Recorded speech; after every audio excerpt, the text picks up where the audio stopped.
Estamos aqui hoje no Combracan, Congresso Brasileiro de Cannabis Medicinal.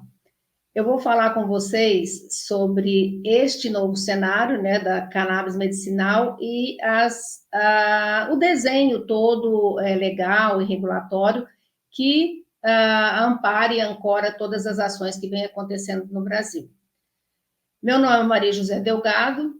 Atualmente eu trabalho com uma consultoria, né? Fundei e sou CEO de uma consultoria na área da saúde, não é só especializada em cannabis medicinal, mas também tento entregar, né, àqueles que me procuram o melhor trabalho, considerando aí os 30 e poucos anos de experiência na área da saúde pública, por onde eu tive uma vida profissional bastante feliz e bastante realizada, né?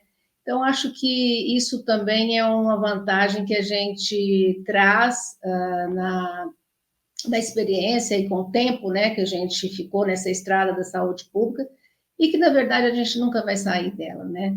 Então, hoje eu vou conversar com vocês sobre toda essa base legal que envolve, né, esse cenário da cannabis medicinal no Brasil, e como, né, isso avançou e como isso está interessante para que vocês possam se atualizar, certo?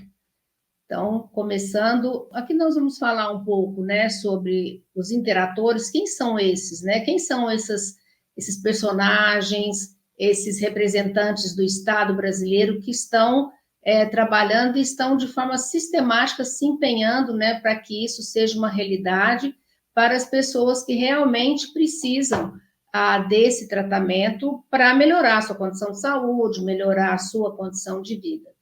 Contar um pouquinho dessa história, né? A história medicinal e industrial da planta, porque a gente está aqui hoje, mas existe um passado sobre essa planta que é importante a gente saber. Constituição e políticas públicas, né? Não tem como a gente não falar disso, porque a Constituição é a base, né, para tudo que se faz nesse país. O cenário internacional, a legislação nacional, o marco regulatório e a regularização. No final, eu vou falar um pouco de tempos e movimentos, que são outras atividades que vão acontecendo no Estado, mas que pode repercutir em tudo isso que a gente vai conversar ao longo desse tempo que nós vamos estar juntos aqui. Então, quem que são esses atores, interatores que a gente traz nessa discussão, né? É claro que aqui, de maneira central, você tem o paciente, aquele que precisa da utilização dessa alternativa terapêutica que está disponibilizada novamente, né, no país. Tem as empresas, tem as associações, é um grupo de interessados que vão, com certeza, representar e trazer aí para a população, de diversas maneiras, aquilo que ela necessita. A sociedade civil, os profissionais da área da saúde, né? O prescritor, o médico prescritor, que hoje é aquele legalmente habilitado pela resolução que regulamenta o assunto no Brasil, e as agências reguladoras, elas que, então, determinam os parâmetros, né, para que possa acontecer de maneira legal e amparada por critérios também de saúde pública, né? Porque há uma discussão aí se isto como que a saúde pública olha para a cannabis, né? A cannabis é uma planta, objeto também da saúde pública, então a gente vai conversar um pouquinho aqui sobre isso e eu espero que a gente possa fazer boas reflexões sobre também os interatores desse assunto. Aqui eu vou passar muito rapidamente sobre a história da cannabis medicinal, mas eu queria trazer aqui a discussão desses dois itens, né? Que quando a gente fala da questão industrial da planta, hoje esse é um grande debate, mas lá em 1783, aproximadamente, vocês podem acompanhar no slide, o Brasil tinha uma real feitoria de linho que estava disponibilizando e regulando, né, daquela maneira, daquele tempo, o plantio do cânhamo para fins comerciais. Então, era um grande mercado, né, que o Brasil tinha também, e era onde que a economia também rodava. E hoje a gente faz novamente essa discussão, né, que é muito interessante a capacidade da planta, o que ela pode entregar. Então, essa é uma discussão que eu penso muitas vezes que talvez deveríamos olhar um pouco para a história, para os outros itens também, de modelos, né, nacionais e internacionais, mas a história já nos contou, né, talvez, como isso é relevante e importante para o país e quais foram os critérios adotados à época que hoje poderia ser totalmente repaginados, totalmente atualizados, porque quando a gente olha a história do Brasil, ela se repete, né? Ela vai se repetindo ao longo das décadas, dos séculos. E isso é muito interessante, mas a origem de tudo ainda continua sendo bastante parecido. E depois eu chamo a atenção aqui nessa figura para a história medicinal, né? Que quando a gente olha lá no final do século XIX, começo do século XX, tinha pesquisa e desenvolvimento da planta e tinha patente de medicamentos. E olha que interessante, né? Nós estamos falando há quantos anos atrás, né? Então, é importante também a gente entender esse movimento industrial do setor farma que está posto nessa figura, né? Aqui também a gente encontra, de novo, um lastro, né? Que para hoje poderia também servir de algum amparo ou servir de alguma pesquisa para entendermos essas duas discussões que fazemos novamente, que é o uso medicinal e industrial da planta. E aí a gente depois vai chegando ali em 1830 e vai verificando as primeiras proibições, né? Nessa época que era tudo livre, né? Podia utilizar para fins medicinais, podia utilizar para fins adultos.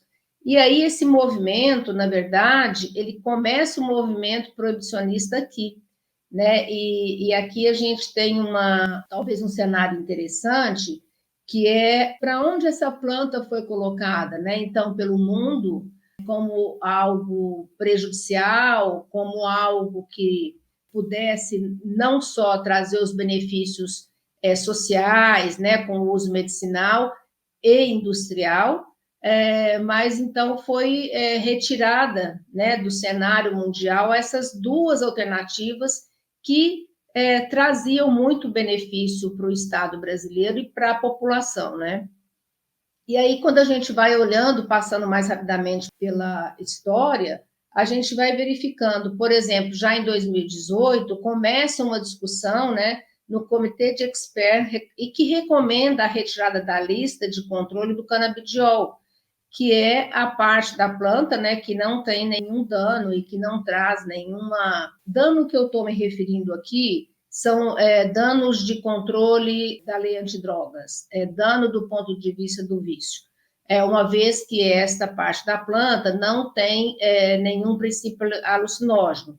Então, me parece razoável, né, que esse movimento também tenha que ter um esforço, como foi o esforço da proibição. Imagino que o esforço agora dos avanços no século XXI também terão que existir. Então, a ONU já se posicionou, mas isso foi lá em 2018. Então, nós já estamos em 2023.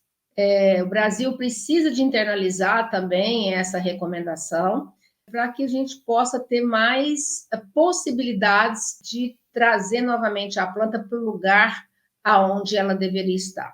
Nós tivemos entraves, né, no governo passado em relação às decisões da ONU e tal, mas eu acredito que o tempo, né, trouxe um amadurecimento, o cenário político também está mais favorável, então acredito que essa também é uma discussão que a gente vai conseguir ultrapassar como mais um avanço da planta. E aí a gente tem o PL 399 de 2015, que foi bastante discutido numa comissão especial, com a participação da sociedade, cientistas, autoridades, o Congresso, né, como um todo, porque apesar de estar na Câmara ainda, tivemos participação também de senadores, de posicionamento de senadores favoráveis, desfavoráveis. Então, o processo democrático está posto e aqui é muito importante que o país possa avançar também no andamento desse PL para que possa efetivamente também melhorar as garantias legais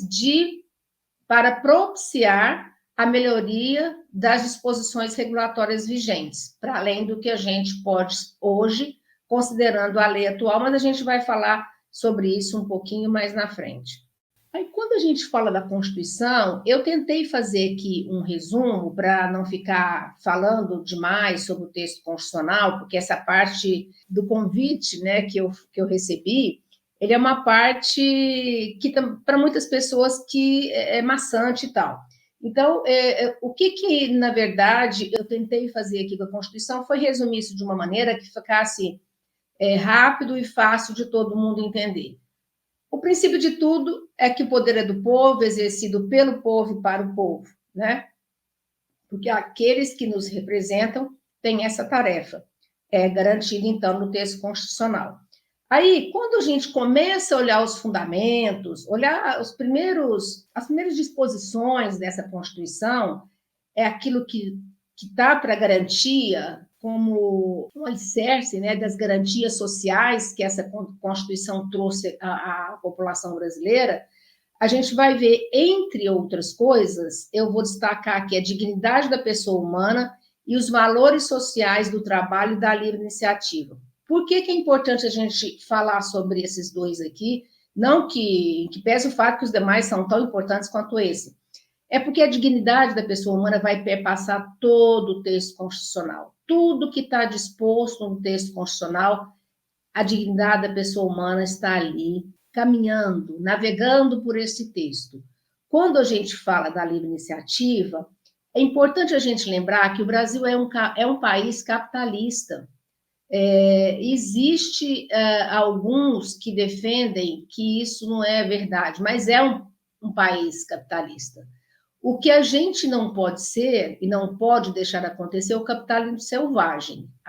Este capitalismo selvagem tem que ser abortado e tem que ser negado e tem que ser mesmo controlado para que ele não aconteça. Dito isso, a gente tem aqui dois cenários. Para a questão da dignidade da pessoa humana, nós temos esses fundamentos previstos no artigo 3º. Da ordem econômica, nós temos lá no artigo 170, que define também a valorização do trabalho humano, a livre iniciativa, assegura assistência digna conforme os ditames de justiça social. Então, e aí no artigo 170, vocês vão encontrar todos os critérios que têm que ser observados para a questão que se refere aos valores sociais do trabalho e da livre iniciativa, dentro do pressuposto da Constituição do país ser um país capitalista. Para ele não ser de qualquer forma, tem os critérios que devem ser seguidos. E aí nós temos também, do lado direito do slide, o direito à saúde, né? Esse é um artigo bastante abordado nas discussões jurídicas, inclusive, né, pautando a judicialização, que a saúde é direito de todos, dever do Estado, mas ele é garantido mediante políticas sociais e econômicas que visem a redução do risco. Do ponto de vista regulatório, este aqui são as palavras principais aonde a agência baseia toda a sua atividade, né? Então, é a redução de risco de doenças, de outros agravos, ao acesso universal, igualitário às ações e serviços, né, disponíveis para a sua promoção, proteção e recuperação. Isso está lá no artigo 196. Então, vocês podem ver que esses três pilares que eu falei aqui primeiro, vocês percebem que eles trazem toda a garantia da dignidade da pessoa humana? Porque o trabalho tem critérios, para ter saúde tem critérios, então ali está garantido, entre outras coisas, a dignidade, né, da pessoa humana.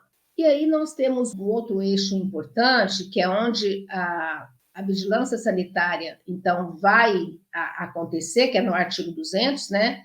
Saúde e vigilância sanitária. Sistema Único de Saúde compete, né? Além de outras atribuições nos termos da lei. Então, nas constituições anteriores, a gente percebia que as ações de vigilância sanitária elas não tinham prioridades. E nesta Constituição, ela tem aqui, eu destaquei aquelas que são, né, de competência exclusiva da vigilância sanitária, porque no artigo 200 a gente vai encontrar outras competências do Ministério da Saúde, mas é controlar e fiscalizar, né, os procedimentos, produtos, substâncias de interesse para a saúde e participar da produção de medicamentos, equipamentos, imunobiológicos, hemoderivados e outros insumos, que também é tudo aquilo que a vigilância tem competência para fazer, então, as suas ações regulatórias, as suas ações de fiscalização, as suas ações de controle. E isso chega, né? Claro que a cannabis está aqui dentro desse assunto que a gente está mencionando, né? Fiscalizar, inspecionar os alimentos, né? As ações fiscais que são empreendidas pelo Sistema Nacional de Vigilância Sanitária, coordenado, né, pela Anvisa. E aí a gente tem vários outros dispositivos sociais, dispositivos legais, desculpa, que vai também trazer aqui diversos tratamentos que interfere na compreensão do direito à saúde. Aí tem a questão social, por exemplo, em relação às garantias, né, de afastamento do trabalho por problema de saúde, por acidentes, que são, entre outras tantas, né, que estão diretamente ligadas à proteção da saúde, o direito à saúde.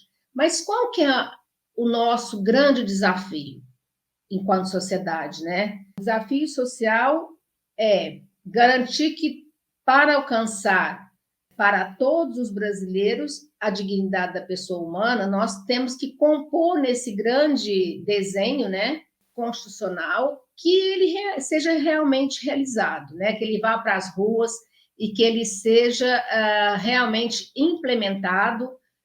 Isso a gente sabe que não é fácil, né? Isso depende de muita disposição de enfrentamento, muita disposição de luta, mas o texto constitucional já garante, né? Se já garante, então vamos ajudar que esse texto seja uma realidade, né, para a sociedade brasileira, porque todos nós merecemos, né, um país melhor e eu acho que precisamos dele, né? E como que então se organiza parte dessas questões que a gente acabou de ver constitucionais, né, através das políticas públicas?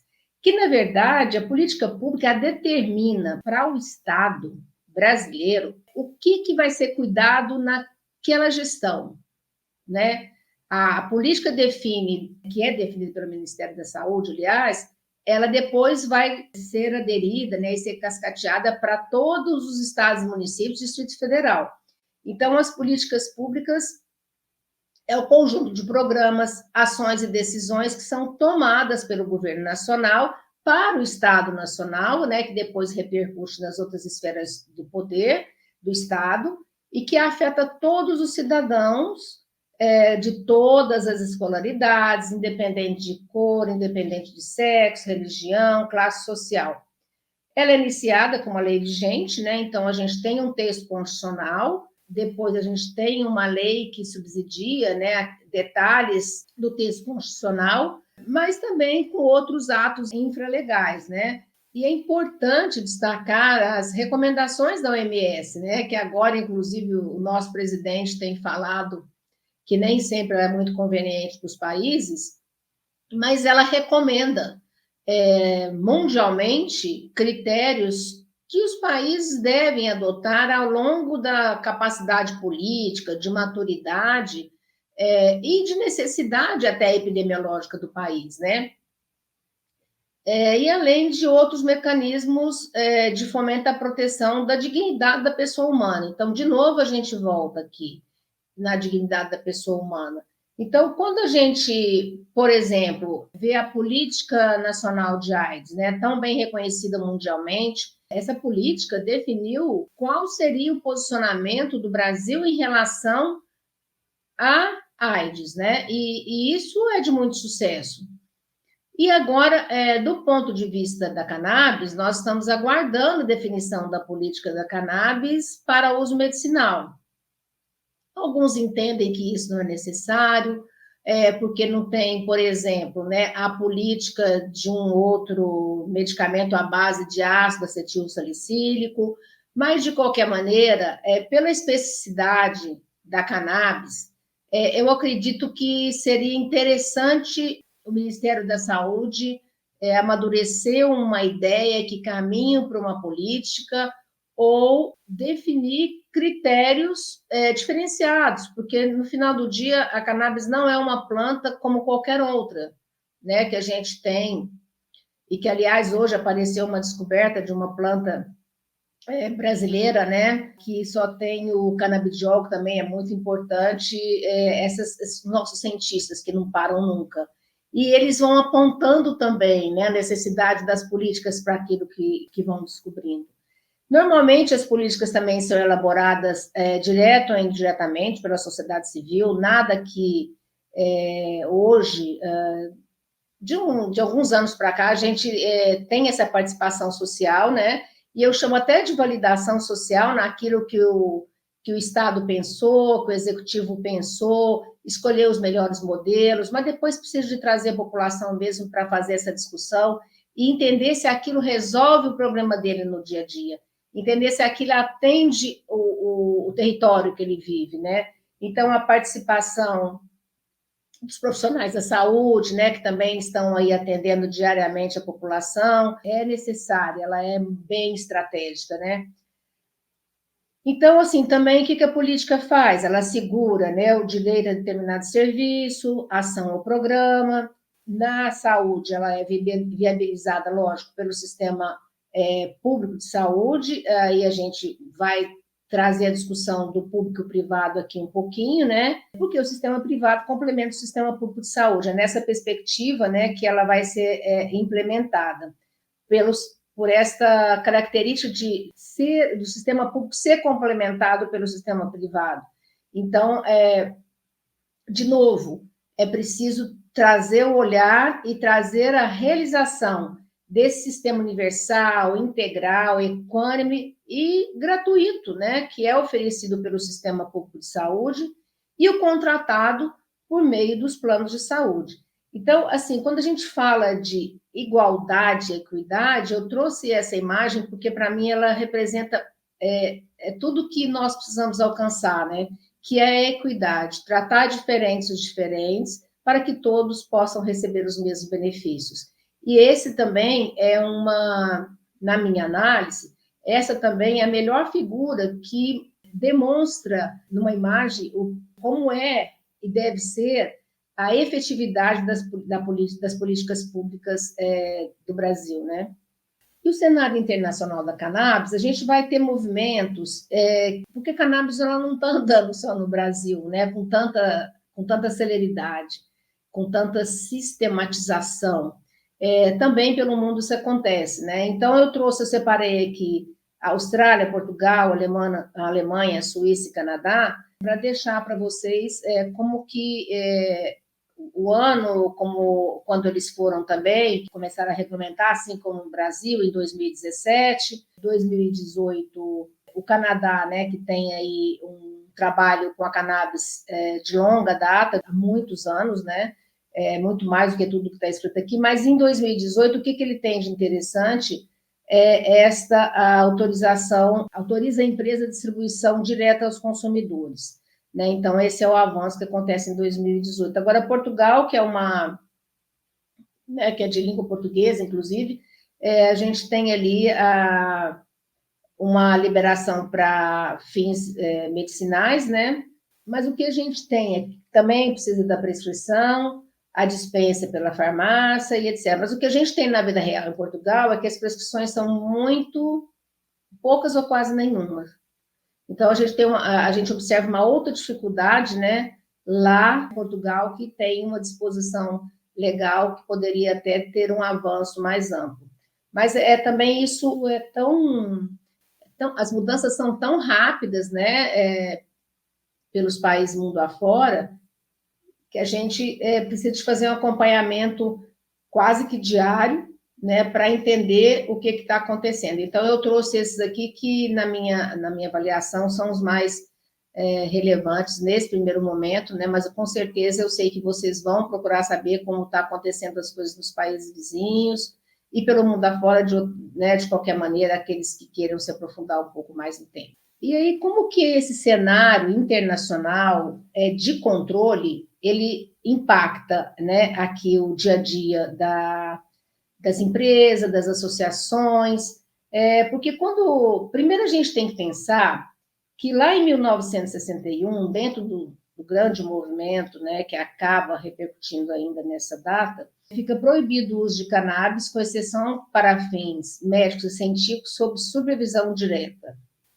O que acontece aqui? Essa é uma convenção internacional, e essa convenção internacional, o Brasil é signatário, né, desde sempre. Como que eu disse lá atrás, que acontece, né, a política pública, a regulamentação, com base no texto constitucional, mas com base nas disposições internacionais da OMS e outras disposições internacionais. Então, nós temos que entender que existe o GIF, que é uma junta de controle internacional, né, também de substâncias que podem causar dependência química ou psíquica.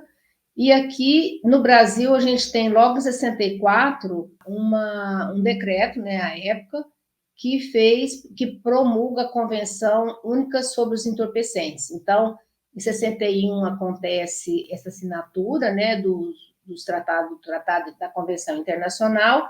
Em 64, o Brasil traz uma lei já fazendo recorte para entorpecente. Em 71, para psicotrópicos, proibindo todo tipo do uso do THC, exceto também para fins médicos e muito limitados. E esse controle do THC ele é muito grande em todos os países do mundo. A gente observa, por exemplo, algumas demandas, né, da sociedade no Brasil em relação a alguns itens de cannabis, por uma disposição legal de uma resolução também que permite a importação para uso individual, mas o princípio ativo mesmo do THC ele é bastante controlado. Quando importações desses produtos ocorrem, eu vou falar um pouquinho também mais na frente, aí a gente vai entender o cenário que está por trás desse momento também que a gente está vivendo, tá? E depois a gente vai ter o decreto de 77, que promulga a Convenção sobre as Substâncias Psicotrópicas. Então, assim, a gente tem um detalhe aqui, né, nas disposições e nas revisões, atualizações que podem acontecer no Brasil.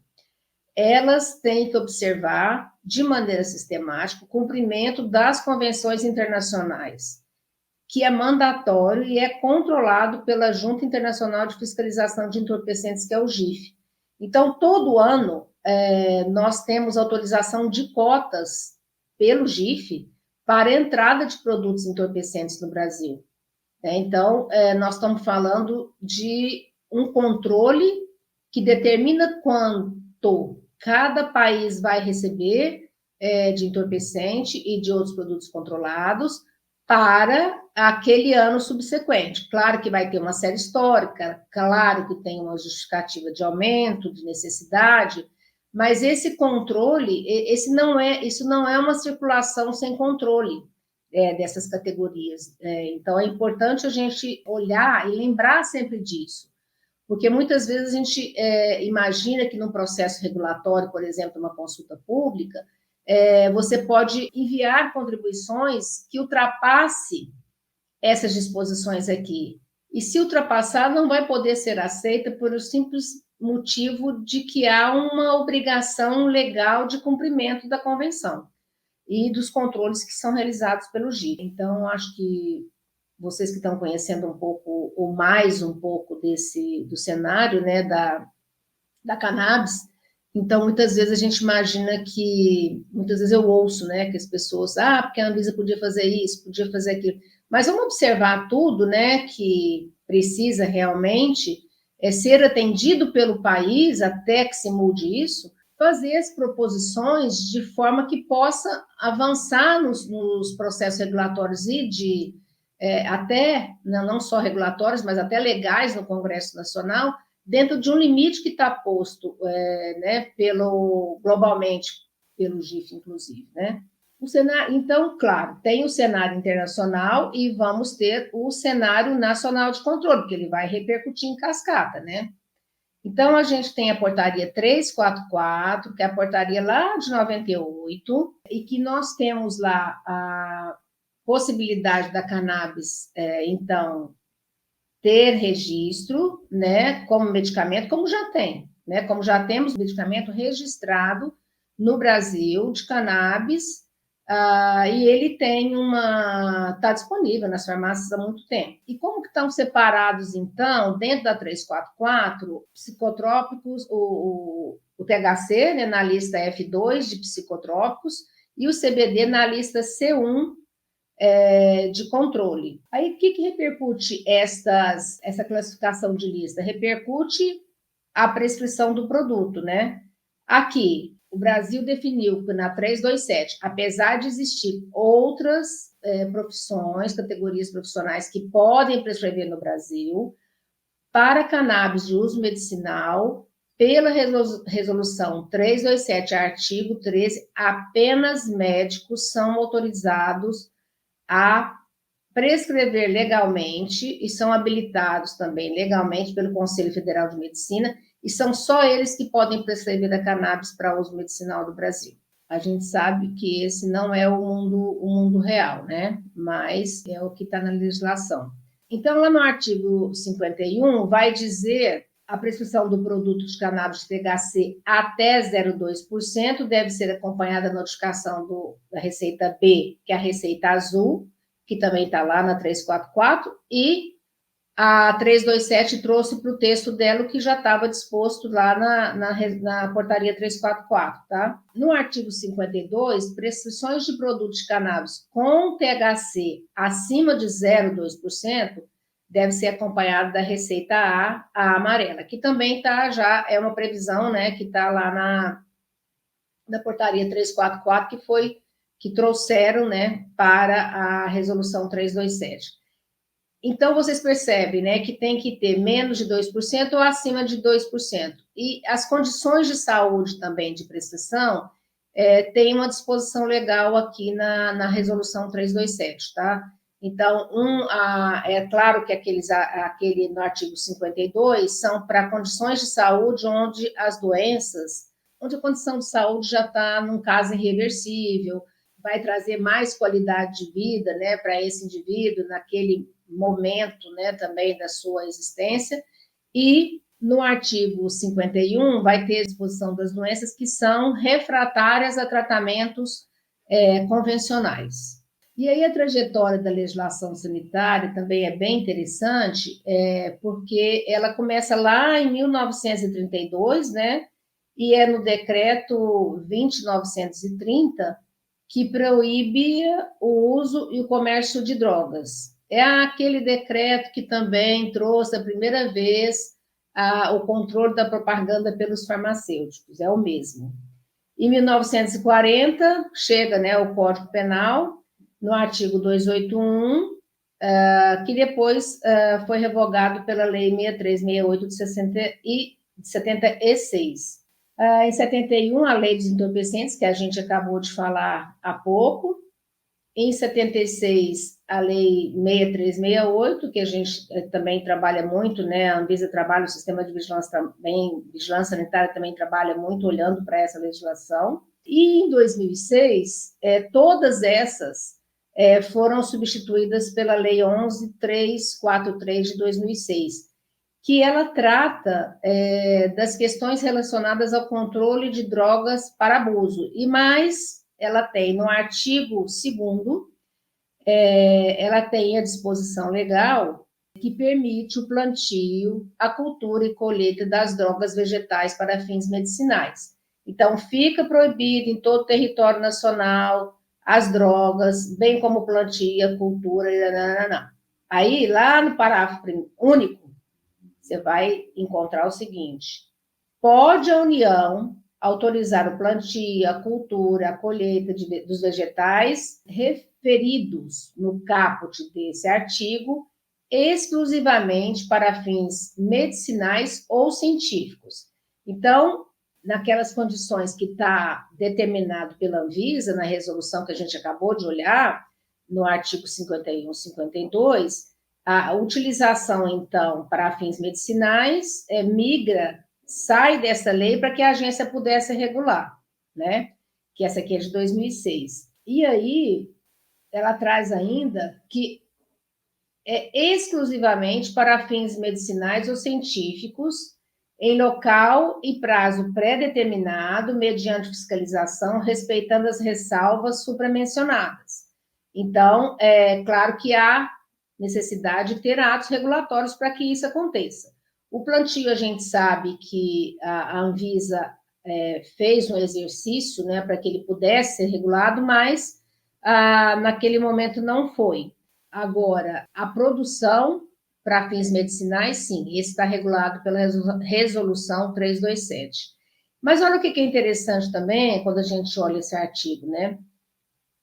Para fins exclusivamente medicinais ou científicos. Ninguém disse que era fins exclusivamente humano ou da saúde animal, né? Então, na minha interpretação aqui, é possível também ter a regulação para a saúde animal. E o mais interessante é que, quando a gente olha o decreto 5.912 de 2006, também, que regula a lei, né, ele traz uma disponibilidade bem interessante, que é a do Ministério da Saúde autorizar a cultura, a colheita dos vegetais, dos quais possam ser extraídos e produzidos drogas, exclusivamente para fins medicinais e científicos, em local e prazo pré-determinado, mediante fiscalização, ressalvadas hipóteses de autorização legal e regulamentar. Então, o Ministério, há juristas que entendem que o Ministério poderia autorizar o plantio dentro daquele programa de plantas também que o Ministério da Saúde executa ao longo de muitos anos, né?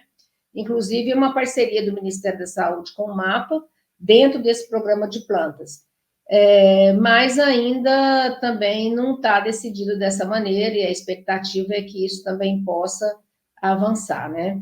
E aí, posto a lei, posto o decreto, então, o Congresso Nacional entendeu que precisaria também de fazer algumas mudanças na lei vigente. Na verdade, não é uma lei para a cannabis, não é uma lei que institui critérios e implementação, a disponibilização da cannabis no sistema de saúde brasileiro. Então, começa a surgir, né, algumas iniciativas legislativas em 2015, como o projeto 399, ele era um projeto muito mais simplificado, e na relatoria houve a propositura de um novo projeto para responder às questões sociais do momento, né, porque ele é um projeto muito antigo, e que precisa ser atualizado conforme a necessidade da sociedade agora, né? E isso foi feito, isso foi discutido, e esse projeto, então, aguarda a aprovação na verdade, aguarda uma definição legislativa na Câmara em relação ao seu andamento, porque ele já foi aprovado na comissão especial. Agora espera-se que defina a avaliação de uma solicitação de aprovação também no plenário. Vai ser uma aprovação dupla, né? Mas há essa solicitação de um deputado, que está aguardando, então, o presidente da casa resolver se ele vai ou não levar o assunto para ser aprovado também no plenário. E aí a gente vai encontrar também outras iniciativas legislativas na Câmara, né? Como vocês podem ver. Mas a prioridade mesmo, nós temos que entender que é o projeto 399, né? E tem agora, em 2023, um que institui a Política Nacional de Fornecimento Gratuito de Medicamentos formulados derivados à base de canabidiol. Já tem um relator, né, designado, e a gente está aí acompanhando essa relatoria para saber como é que esse projeto vai prosperar, né? Se ele vai ser apensado ao 399, se ele vai ter outro andamento também aí para poder garantir a definição da política, né, de cannabis no SUS, como está definida a política de medicamentos, né, então essa inclusão, porque a política nacional também ela pode ser instituída, né, pelo ato do Executivo, pelo Ministério da Saúde, como a gente já falou. Aqui é uma iniciativa para que ela seja instituída via o Congresso Nacional, né? E aí temos também o andamento legislativo do mesmo tema lá no Congresso, que vai, então, compor as duas casas, no Senado Federal, desculpa, que as duas casas compõem, né, o Congresso Nacional. E aqui, o que nós temos? Algumas iniciativas bastante relevantes, mas eu sempre acho muito interessante as iniciativas que vêm da população. Então, o PL 5295 de 2019, ele vem de uma proposta de iniciativa popular para o uso da cannabis, né? E foi aprovado o relatório favorável para se transformar num PL lá em... Foi uma briga isso aqui, quase que não passa. Mas em 2022, ele já então, se transformou num PL, né, esse que eu acabei de citar, e tem já um relatório favorável do senador Fabiano Contarato, e em 2023, de novo foi distribuído para o mesmo senador, para uma nova manifestação. Então, esse aqui, ele usou, se vocês percebem que estão sem andamento, e o mais recente também, de 2023 aqui, do senador Paulo Paim, que também institui a política cannabis no SUS, né? O relator também já está definido, desde o 14 de abril de 2023, e está em fase de elaboração de relatório, né? Vocês podem acompanhar melhor na fonte que eu deixei aí, é fácil coloca o número, vocês vão saber como as legislativas estão andando. Mas, como o Congresso é composto de duas casas que precisa da participação social, nesse caso da cannabis, precisa mais ainda, né? Então, é importante lembrar que é preciso que as representações estejam sempre cobrando seus representantes, né, seja em qualquer uma das casas, apoiando o andamento, né, dessas iniciativas para que elas se concretizem, né? O tempo médio de uma lei, a gente sabe, para percorrer as duas casas, chegar à sanção presidencial, é em torno de 3 anos. Então, se nós queremos legislações, né, que permitam que a cannabis seja melhor utilizada no país, seja inclusive utilizada para fins industriais, nós temos a obrigação de aprovar o andamento, né, das iniciativas legislativas, cobrar do seu representante, para que isso possa ser uma realidade, pelo menos agora nesse período de andamento, né, 2023 até o final da gestão deste governo. Bom, aí nós temos os estados, que da mesma maneira, né, vão também trazendo as suas necessidades para dentro dos marcos legais em cada território. O que chama atenção, aqui é um mapa onde a gente tem, né, os estados onde tem iniciativas acontecendo, leis aprovadas, mas eu trouxe aqui para vocês, são mais recentes essas iniciativas, e eu achei bem interessante. Bom, o PL não, agora a Lei de São Paulo, a Lei 17.618 de 2023, que define a política estadual de fornecimento gratuito de medicamentos formulados de derivados vegetal à base de canabidiol, em associação com outras substâncias canabinoides. Quando foi aprovado esse projeto, a gente acompanhou no país, assim, aconteceram muitos projetos, propostas de projetos, né, também de lei na mesma esteira, e foi bastante interessante, porque alguns já aprovaram, outros estão em fase de aprovação, mas o que a gente tem notado é uma sistematização de apresentação de projeto de lei para instituir a política estadual, né, para definir uma obrigação que o sistema único também possa atender a população.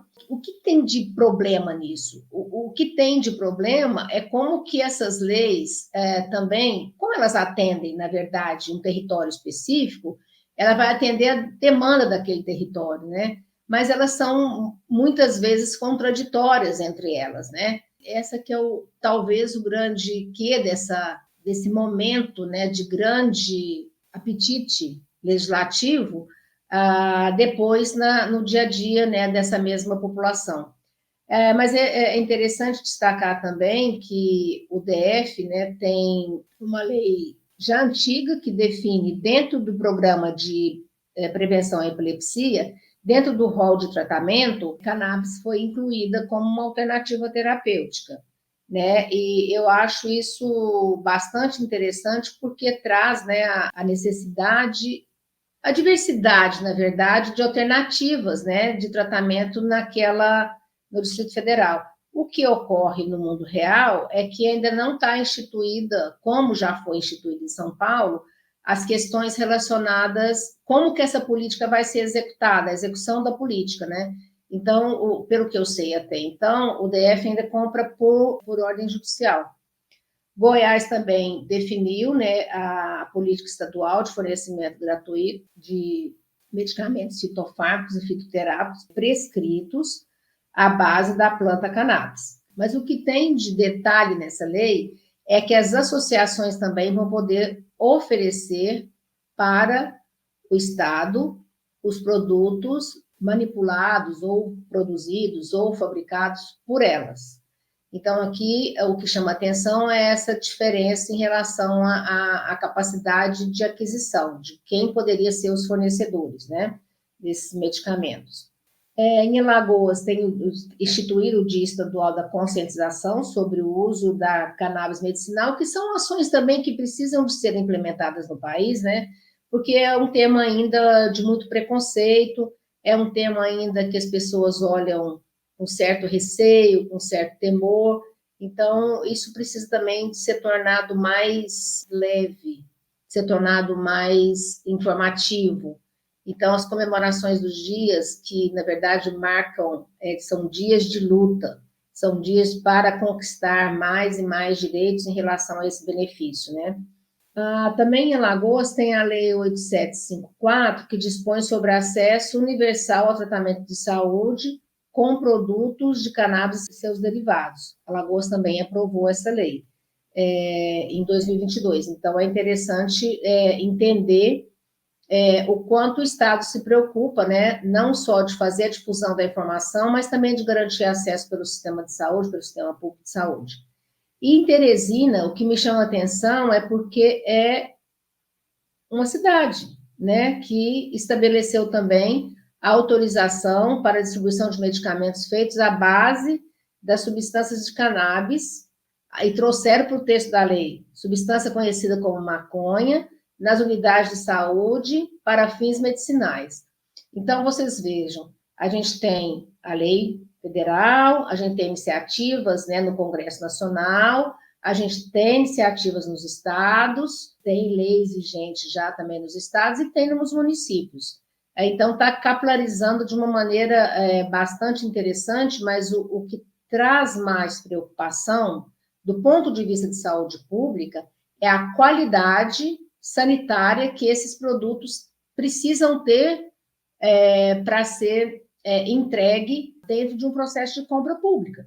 Essa é uma discussão também que precisa avançar, porque é necessário que o paciente tenha acesso, mas ele tem que ter acesso com as garantias de produção, garantias sanitárias, de produção desses óleos ou qualquer apresentação que tenha, dentro do limite da regulação, claro, mas olhando especialmente para o resultado e para esse indivíduo que vai fazer o uso, né? A gente precisa de ter, e de maneira bem estabelecida, a garantia de uso dos produtos, né? Porque ninguém quer que que esse paciente possa ter qualquer problema de intoxicação, problema de diversas naturezas, né? Por ter usado um produto que não tinha uma garantia sanitária mínima necessária. Então, aqui a discussão que se faz é essa. A preocupação que se faz é essa. Para quem milita no mundo da saúde pública, para quem, ao longo, né, da vida, ou agora, nesse momento da vida, também faz parte do grupo, né, da saúde pública, dos profissionais de saúde, a preocupação única é essa, né? Se todos tiverem qualidade sanitária, se todos tiverem a garantia de segurança de uso, está tudo certo, né? Precisa avançar nesta perspectiva para que a gente possa fazer aquilo que eu comecei falando lá no primeiro slide, a redução de risco para a população, né? Lá previsto no artigo 196 da Constituição. Aqui, pessoal, tem um resumo. Primeiro eu vou falar aqui do marco regulatório.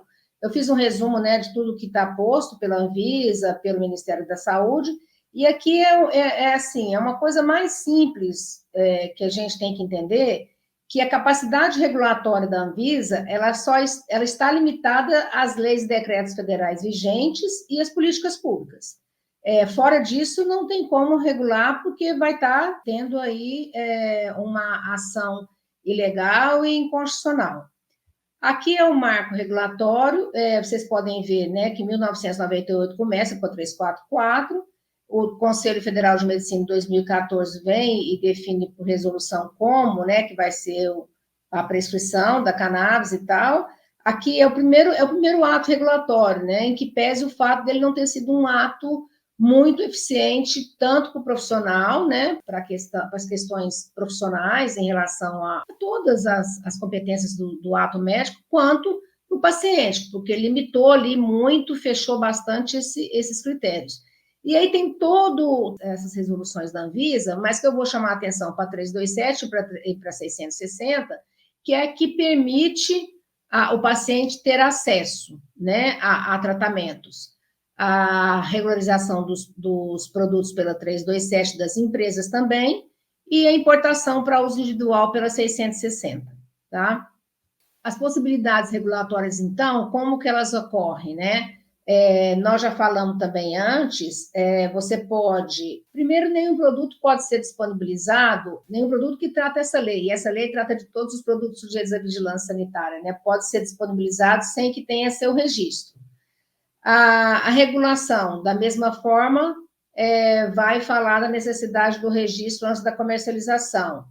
Aí a 660, que é a que eu disse, que é de importação individual, mas para registro a gente ainda vai ter a 24, a resolução 24, a 26, a 200, que vai tratar de classes terapêuticas ou medicamento, classe terapêutica não, fitoterápico, produtos novos, e também essas aqui, elas são estritamente para registro, tá?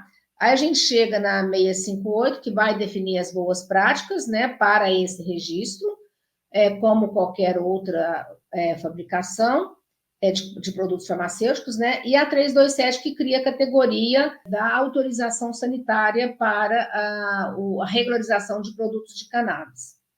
E aqui eu trouxe como que fica classificado, olhando para como se comportam as moléculas, né? Como se define cada uma desses produtos.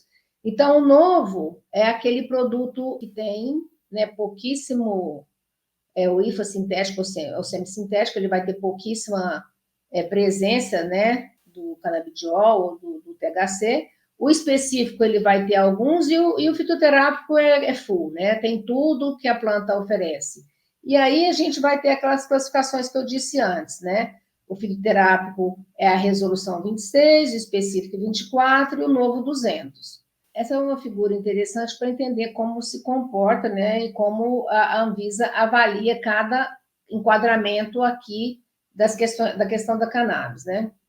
Então, a 327, o que é? Ela é uma resolução que define a prescrição com base na 344, a dispensação, a qualidade, a importação, porque tem que importar a matéria-prima, a empresa e o monitoramento de pós-mercado, que é muito importante, né?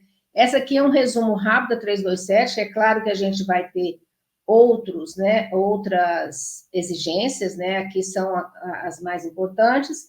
E ela teve como uma estratégia da Anvisa disponibilizar, então, os produtos de cannabis a curto prazo nas farmácias brasileiras, né?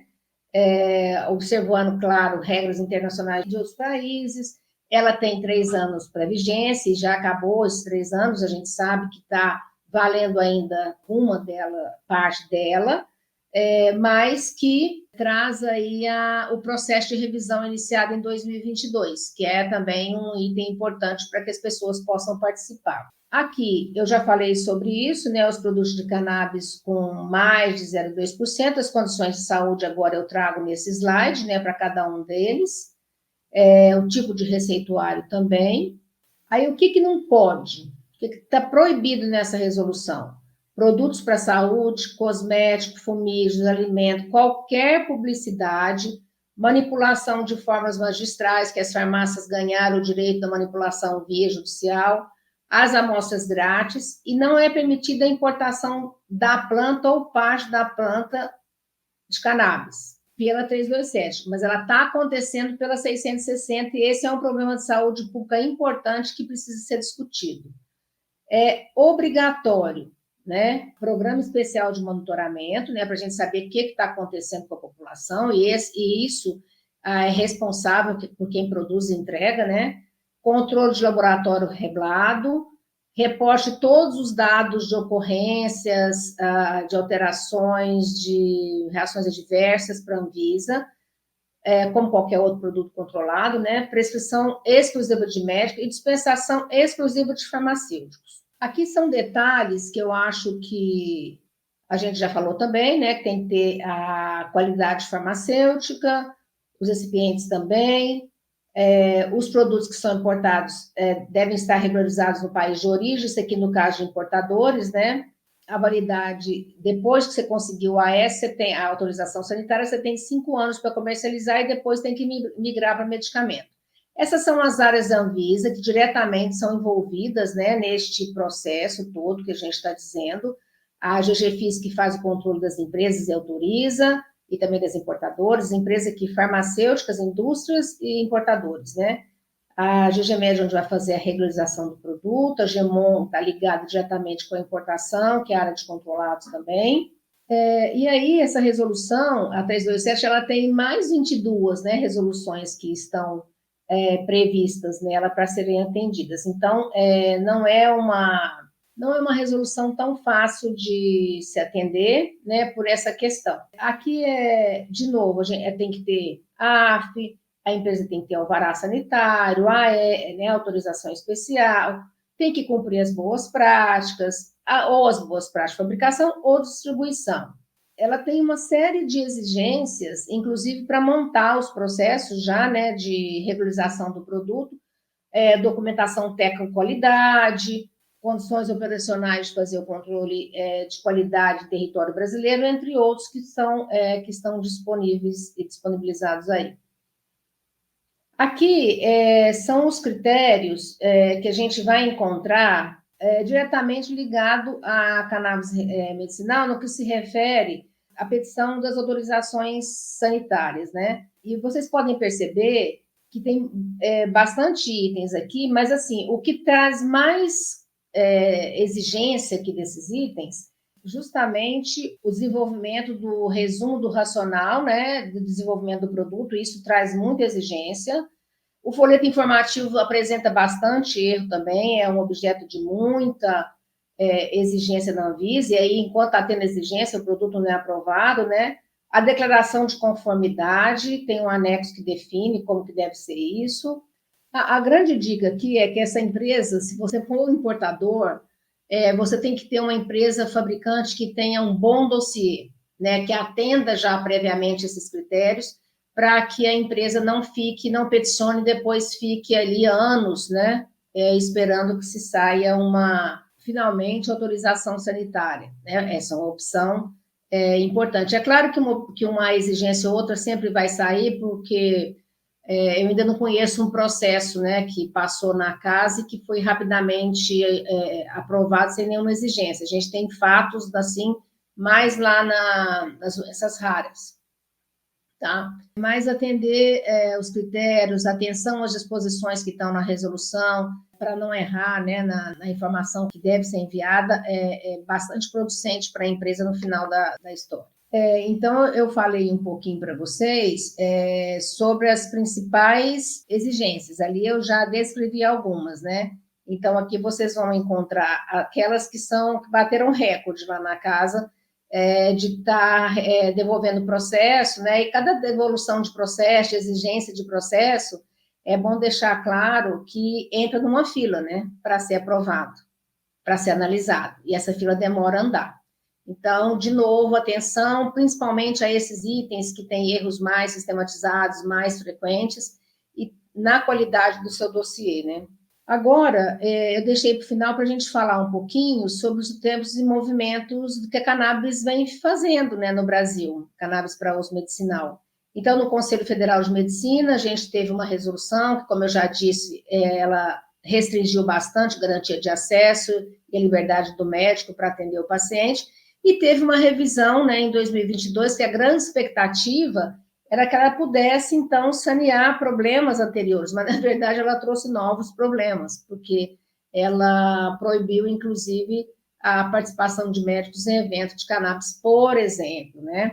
Esses eventos os eventos têm que estar acompanhados, então, ela ampliou um pouco as doenças e retirou algumas limitações, como a categoria profissional, especialidade do médico, mas ela trouxe outros entraves tão importantes quanto. Então, na minha análise, o Conselho Federal de Medicina está devendo para a sociedade aqui uma conta e uma dívida muito grande, né, que vai ficar aí na história para saber como é que isso vai poder ser resolvido. Enquanto isso, o Superior Tribunal de Justiça, ele definiu, olhando para a concessão da autorização sanitária para importação e cultivo de cannabis, ele chamou para ele a definição de como que se isso vai ou não ocorrer, né? Como se isso vai ocorrer se for uma decisão positiva. Isso seria interessante se não tivesse um entrave, porque foi expedido aí documentos para representantes, para o judiciário, para representantes de profissões, representantes de empresas, para dizer que nenhum habeas corpus seria mais julgado ou outros habeas corpus já concedidos seriam revogados. E isso, na verdade, é um entrave, né? Porque há uma conquista social importante garantida pelo judiciário, e que neste momento ela está um pouco, eu diria, maculada, né, com um ato que pode ser de grande benefício, né, para a população. Mas enquanto isso, aquelas pessoas que já estavam já estavam plantando, fazendo seus próprios medicamentos, estão prejudicados, né, e ao mesmo tempo ainda meio que paralisado. Mas como nada é estático na vida, né? Que a gente tem que ter movimento, senão a vida não vai ter muito sentido. Aqui são os entraves que eu falei, né? Que é a suspensão de todo o país, a tramitação de ações individuais e coletivas e a comunicação, né?